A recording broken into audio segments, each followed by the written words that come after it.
Kevin McCarthy's losing control over the House GOP. And matter of fact, the folks who helped him get that speakership in the first place, they're turning on him just like we thought they would. Kind of like how they said they would. So he's begging Congress members to go ahead and get something done, specifically on the government shutdown that they're teasing might happen because they're worried about spending, cutting more from folks that need it or that pay for it as well. Let's get some details from the messenger talking about what's going on now. Yesterday and all the drama that happened. It was a House vote on a procedural rule that would have allowed amendments and debate on the defense appropriations bill. It failed 212 to 214. The 5 ultra conservatives who voted against that rule are Andy Biggs, Dan Bishop, Ken Buck, Ralph Norman, and Matt Rosendale. They have also been engaged in a larger blockade on all appropriation measures as they seek deeper spending cuts. So for people who don't pay attention all the time, those spending cuts mean they're coming for you. These spending cuts are not anything for corporations and rich billionaires who are giving them money to tell them to cut deeper on your pockets. More though, some far-right lawmakers who voted with McCarthy are also blaming him for the issues going on. Many of us have been telling the speaker he needs to show us the entire puzzle and his commitment to getting the pre-COVID spending levels. We wanted to see that commitment for the entire package. If he would have done that, that would have passed. It's the speaker's failure. That comes from Representative Bob Good, who was then still upset about it, but then was on his side. So it's still Kevin McCarthy's problem. It's the problem with being the speaker. It's the gift and the curse. Asked if it's time to oust McCarthy, Representative Good said, I don't have any comment on that. Maybe he's still thinking about it. I'm disappointed, I'm pissed off, is what Representative Mike Garcia, a Republican from California, told reporters. And he's holding court with other GOP military veterans in Congress who shared in that same sentiment.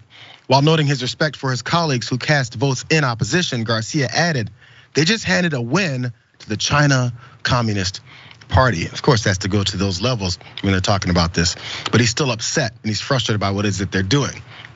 By the way, though, we've talked before about the things that Kevin McCarthy's been pushed into doing that I think he was a little bit worried about doing. One being that impeachment inquiry for President Biden. It's not looking so good right now, and this was the other thing. He's trying to get these things pushed through, get the government funded, and not look like they're destroying the government.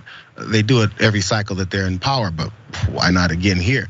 But one of those reasons that he's doing all this is because this piece of paper, very official paper, was found in the restroom. It's a resolution to vacate the speaker's office, filed by Representative Gaetz. It was found in the restroom, I believe. So Representative Gaetz has been threatening whether or not he's gonna file that to oust Speaker McCarthy from his position. And people are wondering, are you gonna do it or are you not gonna do it, bro? And apparently he was thinking about it. It hasn't necessarily been put in there yet. But the question now for this whole situation, Ray, is he on his way out? Maybe I saw this as a head fake, but maybe it's actually something he's looking to follow through on. I think it's interesting. I don't know if they'll be able to get the votes to actually vacate the speaker. I don't know if Representative McCarthy is going to go from Speaker McCarthy back to Representative McCarthy. We'll see.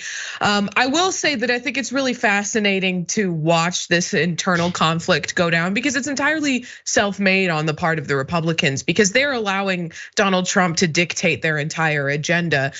Even the impeachment of Joe Biden Donald Trump has all but said it is revenge for him being impeached. This is not a good move for Republicans who would consider themselves moderates. I don't necessarily think there's anyone who's truly a moderate Republican, but Republicans in purple districts who are going to be facing tough competition from Democratic candidates in this upcoming election. And the margins by which they maintain the House is narrow. They cannot full-throatedly endorse an impeachment inquiry into Joe Biden. That's why he didn't have the votes to authorize it in the first place. But then you also have the far-right Republicans the Matt Gaetzes, the Lauren Boeberts, who opposed his speakership in the first place, who do get brownie points by opposing him every step of the way by framing it as though he has not sufficiently capitulated to all of their demands, who are running in districts where they will suffer no electoral drawbacks by being firmly and fiercely in Trump's camp.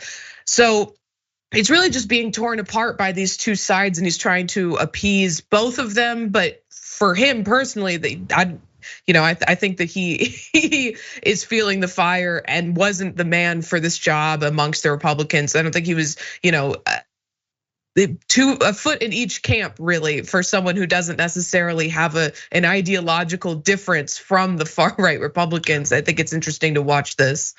I always wonder, is it because it's McCarthy? Say someone else got the opportunity to be speaker, and would they have treated him or her the same way, is the question. Because again, he's been getting pulled in every other direction. We've seen at one point he dislikes President Trump's actions when he was in office, specifically around January 6th. Then he's back at Mar-a-Lago kissing his ring, and he's been back and forth from the MAGA factions of the party to back to then saying what he actually does want to do before then doing their bidding. It doesn't really bode well no matter what for him. So I wonder if it's just him, or if they're looking for chaos. What does Matt Gaetz want? He was even asked, he's appearing on Newsmax and all these programs, and he talks about, well, he was asked directly, I think at one point. So is it you want to be a speaker? Even asked if, people are speculating he's gonna run for governor of Florida at some point, all these political divisions that he's got happening. And he says he has no interest in any of those levels of power. He thinks there's better leaders than him. He just wants to keep things a certain way in Congress. I don't know.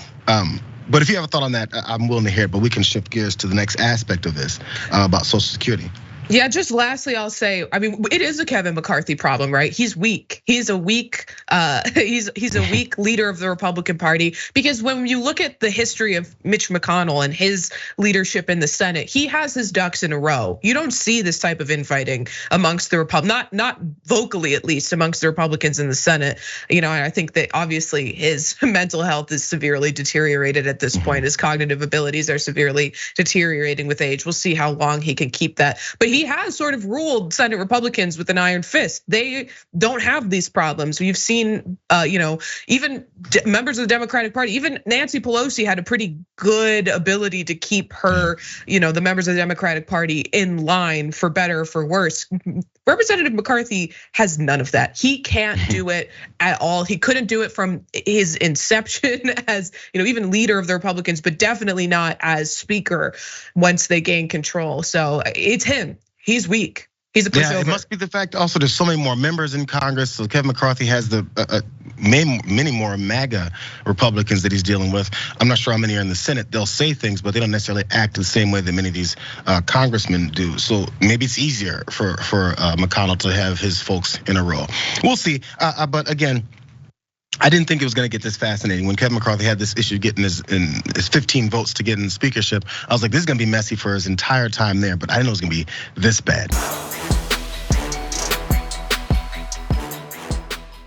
For more political news breakdowns, interviews, stories of activism, and me trying my hardest to care about the occasional big celebrity news story, subscribe to our YouTube channel at youtube.com/The Damage Report. And you can ring the bell wherever it is so you don't miss anything.